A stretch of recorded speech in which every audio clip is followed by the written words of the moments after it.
Hey, wie genial sind sie? Come on!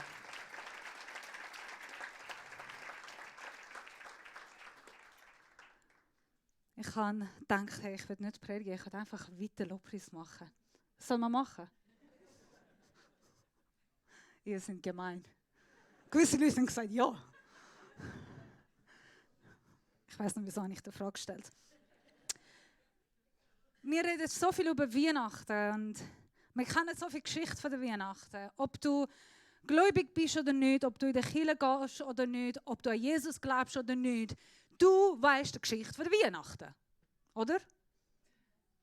Wenn du auch nicht über Jesus weißt, mindestens weißt du die Namen der 3 Könige. Weil die sind so wesentlich, die sind so wichtig. Die sind halt die treibende Kraft hinter der Weihnachtsgeschichte. Es ist interessant, die 3 Namen der 3 Könige. Erstens, sie sind nicht 3 Könige, sie sind Sterndeuter. Zweitens, wir wissen nicht, ob sie sind 3 oder 4 oder 5. Wir wissen, es gibt 3 Geschenke. Drittens, ihr Name ist erst 300 Jahre nach Jesus wurde gegeben. Vor dem Jesus, wir haben keinen Rekord von ihrem Namen. Und doch, fast jeder in der Schweiz kennt die 3 sogenannten Könige bei den Namen. Wie haben sie geheißen? Kaspar, Melchior und there you go, Kaspar, Melchior und der Balthasar. Als Iraner, und viele sagen, die sind sehr höchstwahrscheinlich vom Iran, von Persien, von diesen Ländern gekommen. Als Iraner, wir haben nie die Namen gekannt. Ehrlich gesagt, ich bin erst in der Schweiz gekommen und dann haben alle von diesen 3 geredet. Und doch gibt es viel andere Charakter im Wort Gottes. Die Bibel viel von denen erklärt, die wirklich eine große Rolle gespielt und doch niemand redet über sie. Der Kaspar, Balthasar und der Melchior sind so bekannt, dass es gibt sogar einen Festtag, der 6. Januar, 4-mal die 3 Könige. Wieso? Aber wir feiern nicht andere Männer und Frauen in der Bibel, die eigentlich viel relevante Rolle gespielt haben im Leben von Jesus. Und ich würde gerne über einen von diesen Mann reden. Er hat Simeon geheißen. Wer von euch kennt den Simeon? Er war ein Prophet, nämlich von dem Alten Testament, in dem Neuen Testament. Er ist ein Prophet von dem Alten Testament in dem Neuen Testament. Ein Prophet, der in der Zeit von Jesus gelebt hat. Lass uns kurz die Bibelstelle über sein Leben lesen, vom Lukas Kapitel 2, ab Vers 25. Damals lebte in Jerusalem ein Mann namens Simeon. Er war rechtschaffen, ein gerechter Mann, gerecht, richtete sich nach Gottes Willen und wartete auf die Hilfe für Israel. Der Heilige Geist ruhte auf ihm. Und durch den Heiligen Geist war ihm auch gezeigt worden, dass er nicht sterben werde, bevor er den vom Herrn gesandten Messias gesehen habe. Vom Geist geleitet war er an jeden Tag im Tempel gekommen. Als nun Jesus Eltern das Kind hereinbrachten, um mit ihm zu tun, was nach dem Gesetz üblich war, nahm Simeon das Kind in seine Arme, preist Gott und sagte: Herr, nun kann dein Diener in Frieden sterben, denn du hast deine Zusage erfüllt. Mit eigenen Augen habe ich das Heil gesehen, das du für alle Völker bereit hast. Ein Licht, das die Nationen erleuchtet und der Ruhm deines Volkes Israel. Jesus Vater und Mutter waren erstaunt, als sie Simeon so über ihr Kind reden hörten. Laut jüdischer Tradition, Maria und Josef haben ihr Kind Jesu ins Tempel gebracht an den 33. Tag nach seiner Geburt. 33 Tage nach der Geburt, er ist ein kleiner Bub. Also, ich habe es so gemacht, weil am meisten sind nicht 50 cm lang. Das ist normal, 51, 50. Ein ganz kleines Baby. Die kommen zusammen. Und in der Tradition sagt, dass wenn du ein armes Ehepaar bist, wenn du nicht viel Geld hast, laut Tradition, wenn du einen Bub hast, hast du 2 Trauben im... Sorry, nicht Trauben. Tuben. Alright, sag's nochmal. Tauben. Also für die mich nicht kennen, ich heiße Sabrina, ich bin einer der Pastoren da. Ich komme aus dem Iran und ich kann komische Deutsch. So, mit dem Tradition sind müssen 2 Tauben in den Tempel bringen, als Opfer für ihre Kind. Bei den Buben, bei den Mädchen ist es noch weniger. Und einfach einen Segen holen für das Baby. Jetzt kommen wir mal zu der Hauptperson in der Geschichte. Das ist nicht Jesus, sondern Simeon. Die Bibel sagt, dass er ein gottesfürchtiger, gerechter Mann war. Sehr hochwahrscheinlich er ist ein alter Mann. Der hat schon lange gewartet auf sein Sterben. Wir lesen auch von Hannah, eine andere Frau, die auch auf die gleiche Verheißung gewartet hat. Und wir wissen, sie war 84 Jahre alt. Der Simeon ist entweder der Ältere von der Geschichte, die wir wissen, oder in dem gleichen Alter wie Hannah. Er ist ein alter Mann, er ist ein gerechter Mann, ein gottfürchtiger Mann.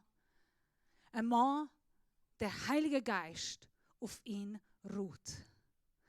Ein Prophet, der begleitet und geführt ist vom Geist Gottes. Ein Mann, der Gottes Geist hat ihm gesagt, du wirst nicht sterben, bevor du den Messias, Jesus, wirst sehen. Und dann kannst du in Frieden sterben. Er kommt jeden Tag im Tempel. Ich habe mir selber gefragt, als ich die Predigt vorbereitet habe, wie lange hat er gewartet? Wie viele Jahre ist er Tag nach Tag nach Tag ins Tempel gegangen und hat auf das Kind gewartet? Es hat eine andere Übersetzung, die auf Hebräisch gleich ist, sagt, er wartete sehnsuchtig auf den, der Israel Trost und Rettung bringen würde. Es heißt nicht nur warten, er ist nicht nur im Tempel gegangen, warten, schauen. Er ist nicht einfach jeden Tag wie ein alter Mann im Tempel gegangen, hat eine Mittagspause gemacht, einen Mittagsschlaf, ist aufgestanden, hat ein bisschen gestretcht, hat rumgeschaut, hat nicht anders so, hat ein bisschen rumhocken und warten. So eigentlich kann man uns vorstellen, gell? Ein Mann, der einfach jeden Tag im Tempel geht, ein bisschen Schlaf, wacht auf, fragt der Heilige Geist, ist er da? Nein, gehe ich wieder. Nein. Das Wort Gottes sagt, er hat sehnsuchtig, eifrig, enthusiastisch gewartet. Weißt du wie? Wenn du kleine Kinder hast, du hast Weihnachtspäckchen vorbereitet, da sind alle Geschenke drin, du hast alle die Geschenke unter dem Baum und du hast dem Kind gesagt, du musst warten bis der Weihnachten, dann tun wir alle miteinander sie auftun.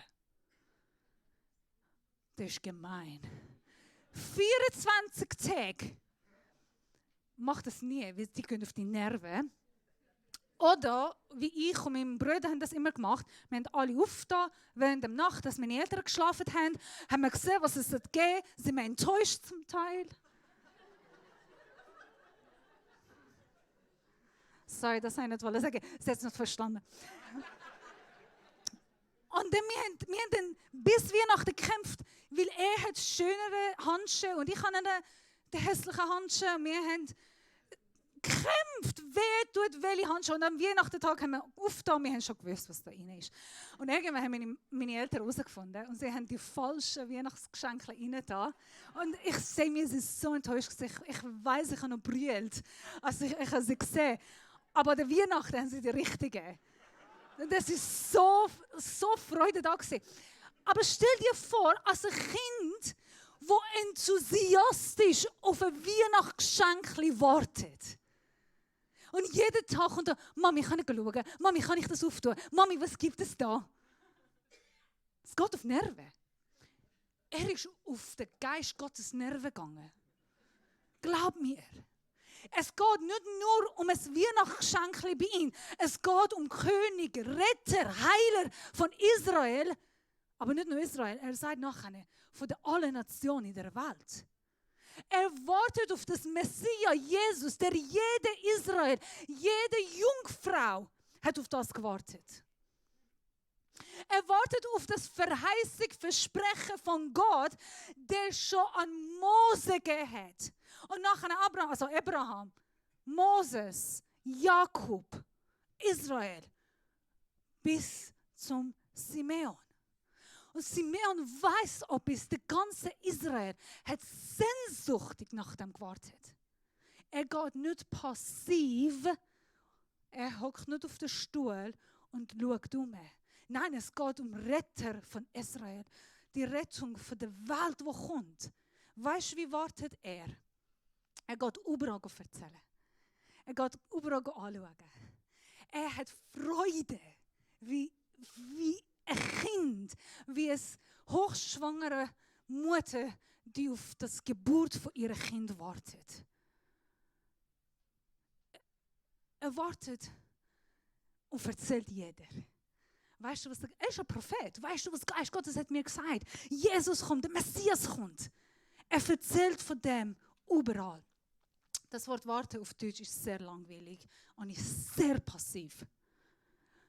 Auf Deutsch und auf Englisch ist, auf Englisch ist es ein bisschen besser, weil du hast verschiedene Übersetzungen von das Wort warten. Auf Deutsch ist es sehr langweilig und ein passives Wort, weil es heisst einfach warten. Es ist nichts zu tun. Ich warte. Wobei auf Hebräisch, Arabisch, Persisch, Aramäisch und alle anderen Sprachen, die ich kenne, das Wort warten ist nicht ein passives, sondern ist ein aktives Wort. Auf Arabisch, Hebräisch und Persisch, das Wort warten heißt trägen.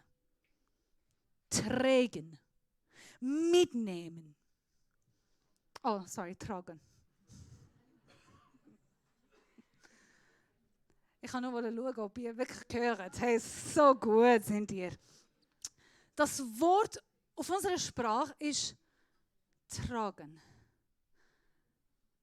Bleiben. Geduldig sein. Hoffen. Erwarten. Schauen. Es hat viel mit aktiv zu tun. Warten ist nie ein passiver Wort. Und wenn da sagt, er hat gewartet, weil deswegen ist es lustig, es gibt verschiedene Bibelstellen mit Wort warten. Zum Beispiel, warte und sei still, meine Seele. Die auf Gott warten werden, eine neue Kraft empfangen. Das Wort warten kommt oft in der Bibel, aber schaut auf eure deutsche Bibel. Das Wort warten findet ihr sehr selten. Es kommen am meisten die auf Gott hoffen, die beten. Es sagt, nein, aber es ist wirklich Warten, ein aktives Warten. Darf ich euch 2 Sachen mitteilen? Wer von euch wartet gern? Das Silvia hat vorher gesagt. Es geht auch auf ein bisschen Kontrolle haben, gell? Es ist like, du hast gewartet und du willst. Und heutigen Tag, wir haben uns so schlecht daran gewohnt, wir können in Fastfood gehen, bestellen, und wenn es mehr als 10 Minuten dauert, es ist ein McDonald's, come on. Wieso geht es so lang? Wir können einfach mit dem Auto durchgehen, bestellen und unser Essen haben, das Essen schon im Auto. Wir können nicht warten, bis wir daheim sind, dann können wir essen. Sobald wir in einen Elevator, in einen Lift hineingehen, drücken wir 2. Und wenn 2 kommt, dann die Türen schließen. Und ich sage es euch, am meisten der Knopf, die Türen schließen Knopf, funktioniert nicht. am meisten liebt, funktioniert er nicht. Er ist nur psychisch da, damit du kannst dich wohlfühlen, damit du etwas gemacht hast. Warten fällt uns sehr schwierig. Ich selber, ich habe keine Warteknochen in meinem Körper. Das sagen wir auf unserer Sprache, Warteknochen. Es gibt keine bei mir. Und doch mit Gott lehrt uns sehr oft zu warten. Es ärgert, es stresst und nervt dir Gott. Er liebt, wenn wir warten. Wenn er uns etwas verspricht, verheißt, und wir haben gewartet. Und gewartet, und gewartet, und gewartet. Wieso liebt Gott warten? Wieso spricht die Bibel immer wieder von das Wort warten? Das Warten weist auf unseren Glauben hin. Das Warten stärkt unseren Glauben, unser Vertrauen auf Gottes Zeitplan, auf Gottes Treue, auf Gottes Souveränität, auf Gottes gute Pläne. Das Wort zeigt, Gott, ich vertraue dich. Ich glaube und ich gebe dir Zeit. Nimm dir so viel Zeit, dass du brauchst. Und ich werde warten. Das braucht Glauben. Jetzt Gott sagen, Gott, nimm dir so viel Zeit, dass du brauchst, damit mein Glaube und mein Vertrauen wird stärker. Glaube stärkt, Worte stärkt unseren Glauben. Und verdeutlicht unsere Abhängigkeit. Verdeutlicht unsere Abhängigkeit. Im Iran ist ein anderes Thema, aber hier in der Schweiz, wir sind nicht abhängig. Wir sind selbstständige Leute, die können arbeiten, wir verdienen, wir schauen für uns selber, wir möchten am wenigsten abhängig sein von Versicherung, von der Bank, wir haben dritte Säule, wir haben unsere Pension, wir haben Pläne für die Zukunft, damit ja nicht werden wir jemand anderes brauchen. Wieso soll ich von Gott abhängig sein? Ich kann das leisten, ich kann machen, ich kann Kontrolle, ich kann das schaffen, ich kann es. Und sobald ich die Kontrolle verliere, sobald ich krank werde, sobald etwas an meinen Kindern passiert, wo ich nichts bestimmen und nichts machen kann, verliere ich alles. Warte auf Gott stärkt unsere Abhängigkeit von Gott. Abhängigkeit von seiner Weisheit, nicht meine eigene Weisheit.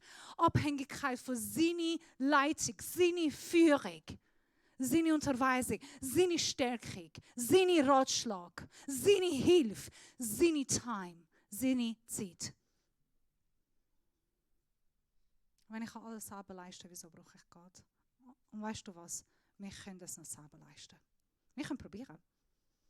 Wir können mega gut probieren. Aber es wäre schön, das Wort warten kann auch heißen, das Wort warten und sei still und erkenne, dass ich dein Gott bin. Heißt das Vers, wart und sei still und erkenne, dass ich dein Gott bin. Das Wort erkennen heißt loslassen. Warte und sei still und erkenne, lass los. Der Simeon muss es mega gut lernen. Warten, erkennen, loslassen. Er ist Tag nach Tag nach Tag im Tempel gegangen. Plötzlich kommt Jesus. Plötzlich kommt das Baby. Ach, was für eine Freude. Von einem 84-plus-jährigen Mann. Wenn er ein kleines Baby sieht. Die Freude in dieser Mann kann ich mir nicht vorstellen. Wenn Jesus hebt und aufnimmt und sagt, jetzt kann ich mit Frieden sterben. Denn meine Augen haben mein Herr und Heiland gesehen. Jetzt kann ich endlich mit Frieden sterben. Wie viele von euch planen für eure Sterben? Wie viele von euch wünschen mit Frieden sterben? Ich. Wir werden im Frieden sterben, wenn wir Jesus sehen. Wir werden mit Frieden leben, wenn Jesus in unserem Leben ist. die, wo Jesus kennen, die, wo Jesus erleben, die, wo mit Jesus leben, die werden Frieden empfangen, weil Jesus ist Friedefürster.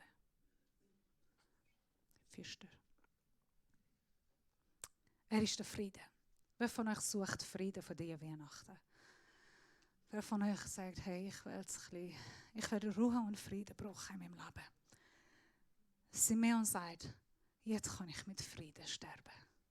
Jesus ist der, der Frieden bringt. Wenn du heute keinen Frieden hast in deinem Leben, schau auf Jesus. Er ist der Einzige, der dir Ruhe,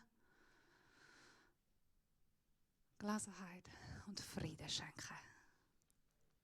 Und er sagt, jetzt kann ich in Frieden sterben. Das ist auch mein Wunsch für jeden von uns, für jeden von euch. Dass wir tatsächlich mit Frieden leben, mit Frieden sterben. Der letzte Punkt. Er schaut an Jesus und er sagt aber etwas auch. Meine Augen haben den Heil gesehen, dass du für alle Völker bereit hast. Nicht nur Israel. Die Israeliten haben gedacht, Jesus kommt nur für Israel. Aber er sagt, nicht nur für Israel, sondern für alle Völker, ein Licht, das die Nationen erleuchtet.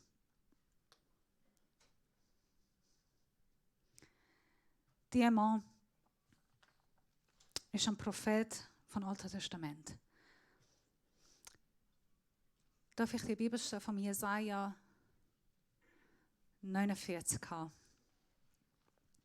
Eigentlich, er wiederholt die Bibelstelle von Jesaja 49. Er sagte, es ist zu wenig, dass du nur mein Diener bist, um die Stamme Jakobs aufzurichten, zurückzuführen, die versöhnten Israel.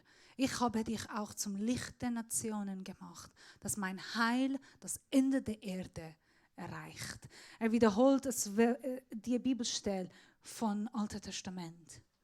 Aber seine Augen haben die Verheißung vom Neuen Testament gesehen und erlebt. Auf was wartest du? Auf was hoffst du? Hat Gott dir etwas versprochen? Vielleicht wartest du, dass deine Kinder Jesus kennenlernen als ihre Heil und Heiland. Als Eltern ist uns mega wichtig, weil das ist auch ihre eigene Entscheidung. Heute haben wir so gesegnet, aber sie wird für sich selber entscheiden. Und ich glaube, als Eltern, wir warten und beten sehr fest, dass unsere Kinder werden Jesus wirklich kennenlernen, als ihre eigene Retter, Heil und Heiland. Wartest du auf eine andere Verheißung, die Gott dir gegeben hat, ein Versprechen, Heilig, Wunder, ein Zeichen in deinem Leben. Und du sagst, ja gut, ich habe geglaubt und ich habe vertraut und ich bin abhängig, aber wie lange muss ich noch warten? Wie lange soll ich Gott noch eine Chance geben? Ich kann so lange, nicht 1 Jahr, nicht 2 Jahre, nicht 3 Jahre, jahrelang habe ich gewartet. Meine Grossmami hat gewartet und sie hat gebetet von meinen Onkeln, dass sie werden alle gläubig. An dem Tag, dass sie gestorben ist, 2 von meinen Onkeln, die nicht gläubig waren, haben ihr Leben Jesus gegeben. Sie hat gewusst, alle werden zu Jesus kommen. Wie lange muss ich noch warten? Ich kann 2 Minuten eine Geschichte euch erzählen. Es ist nicht... Wir hatten einen Pastor in einer Kirche. Seine Frau war ein sehr starker Evangelist. Sie waren auf der Reise auf Nordiran. Irgendwo haben sie parkiert, um Lebensmittel zu kaufen. Die Frau und der Mann gehen raus. Sie sieht einen Mann, der ist sehr ein Moslem, ein Imam, angekleidet wie ein Imam. Sie hat ihn gesehen und der Mann hat ihr angeschaut, ziemlich böse oder frech oder einfach ein bisschen streng. Und sie hat dann ihrem Mann gesagt, Edward, ich glaube, wir müssen mit ihm reden. Er schaut ihn an, er schaut seine Frau an und sagt, ja, nicht werden wir mit ihm reden. Sicher nicht über meinem live werden wir mit ihm reden. Doch, ich kann irgendwie in meinem Herz, wir müssen ihm ansprechen. Schau ihn an. Was soll ich sagen? Ich bin ein Pastor. Und dann? Nein, wir reden nicht mit ihm. Ein bisschen gestritten, gehen, kaufen Sachen ein, kommen raus, er steht immer noch, er schaut sie so wirklich komisch an.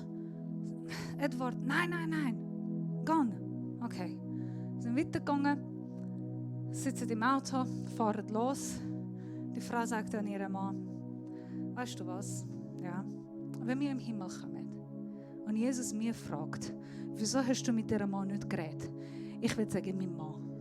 Der Mann, den du mir gegeben hast, geh mit ihm reden. Er hatte ein schlechtes Gefühl, ist zurückgekommen. Parkiert, der Mann war immer noch dort. Er geht, er sagt, du bleibst im Auto, ich gehe mit ihm reden. Er geht raus, geht zu dem Mann, dem Imam. Und plötzlich fängt der Imam an zu brüllen. Sobald er Edward, den Pastor, gesehen hat. Er holt die Bibel, gibt dem Mann eine Bibel und es war so gewesen. Der Imam hat den Koran gelesen, durch und durch. Und in der Koran steht geschrieben, wenn du die Wahrheit willst wissen, frag einen, der die Bibel hat. Einer, der das Wort in Kenntnis hat. So. Und Gott sagt ihm, steh auf an diesem Morgen, geh in diesen Laden, ich schicke dir 2 Menschen, die dir die Bibel bringen. Okay. Geht morgen früh auf, steht er neben dem Laden und schaut. Jeder Ehepaar, jeder Mensch, der rein und rauskommt, geht, schaut er an. Ist das meine Bibel? Kommt jetzt meine Bibel? Haben Sie Bibel? Sind Sie Christen? Und alle kommen und gehen weg. Und dann kommen die 2. Und er sagt, die haben die Bibel, die sind Christen, sie sehen so christlich aus. Dann sind sie auch weggegangen und er hat gedacht, nein, das war ein Traum, das ist nicht wahr, das kann nicht sein. Enttäuscht. Bevor er aufgeben und gehen, kommt er zurück, der Mann kommt und der Imam denkt zu sich selber, da kommt jetzt meine Bibel.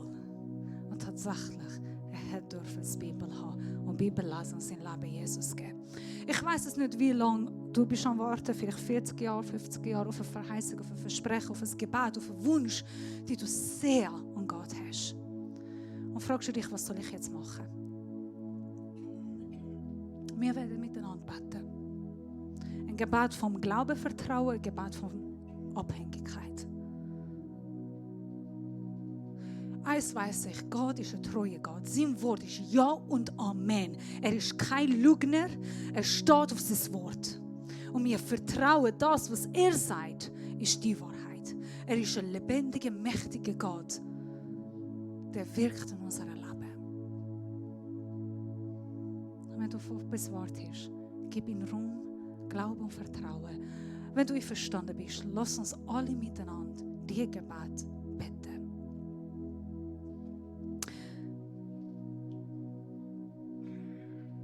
Du darfst auch nachsagen.